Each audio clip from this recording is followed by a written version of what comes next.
Les aventures de Gaspard, Joséphine et Yasmine. Deuxième épisode. Il est grand temps de prendre une décision.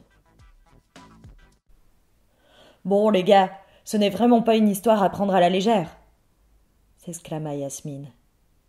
Gaspard, Joséphine et Yasmine tenaient dans leurs mains la vie de cet oiseau extraordinaire. Ils en avaient bien conscience. Ils décidèrent alors de tenir Fissa en conseil des copains. Cela faisait longtemps que ça ne leur était pas arrivé. « Je me permets de rappeler, dit très sérieusement Yasmine, que le conseil des copains, c'est un moment très solennel, régi par des règles très précises. D'abord, on ne rassemble les membres du conseil qu'en cas d'extrême urgence. Et là, il y en a une sacrément importante. Deuxièmement, ce qui se dit durant le conseil reste dans le conseil. La confiance règne. Quoi de bois, quoi de fer, si je mange, je vais en enfer. Tertio, on respecte le protocole. On commence par présenter la situation et on vote pour la meilleure solution. Le silence et l'écoute sont indispensables. Il est interdit de lever la voix, de se disputer ou je ne sais pas quoi d'autre. Si l'un des membres ne respecte pas ces règles, il peut être éliminé du conseil sur décision des autres membres.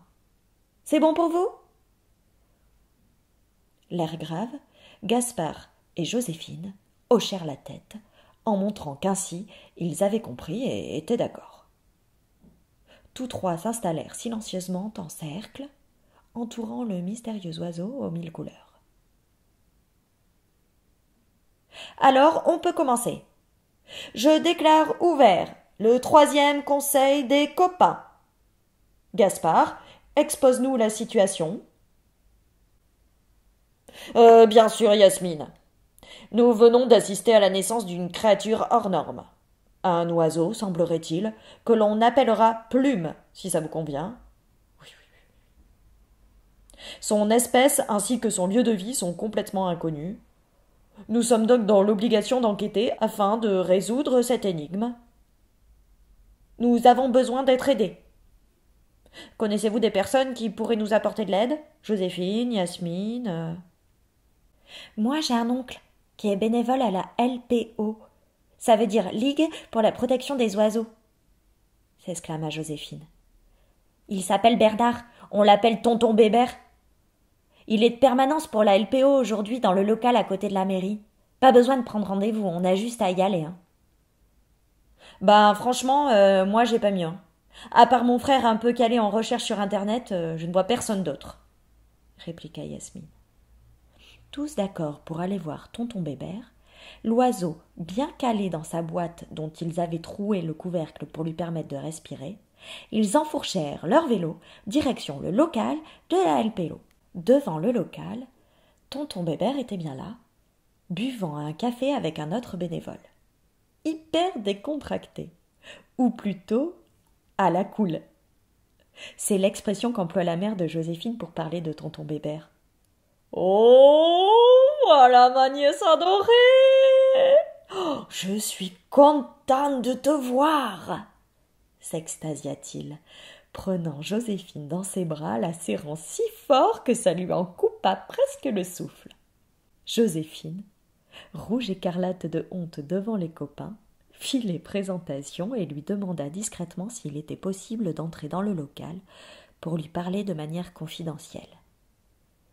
Son oncle les fit entrer au pas de course. Sans dire un mot, Joséphine ouvrit la boîte. L'oiseau lança alors son premier cri. Bref, mais si strident que tous se bouchèrent les oreilles. « Il est superbe !» s'écria Tonton Bébert. « Splendide, absolument merveilleux, magnifique. Mais dites-moi, qu'est-ce que c'est que cette bestiole ? Où l'avez-vous trouvée ? Racontez-moi. » Raté. Tonton Bébert, pourtant calé question oiseau, ne connaissait pas cette espèce. La déception pouvait se lire sur les visages des trois copains, jusqu'à ce que Tonton Bébert prenne son téléphone et compose un numéro. Allô? Louane? Je te dérange? Dis-moi, tu es dispo là? J'ai besoin de venir te voir de toute urgence. Mais qui est Louane? Quel talent a-t-elle pour que tonton Bébert ait tout de suite pensé à elle? Vont-ils enfin découvrir qui est Plume? La suite dans le prochain numéro. Retrouvez l'épisode 2 de Gaspard, Joséphine et Yasmine dans le Ricochet numéro 142. Cet épisode a été produit par la Fédération nationale de l'action catholique des enfants, réalisé par Marie-Julie Suberly, mise en musique par Mathieu Momela et illustré par Léa B et Wissinart. Participez aux prochains épisodes en inventant un personnage que nos 3 héros vont rencontrer et qui va les aider dans leur quête.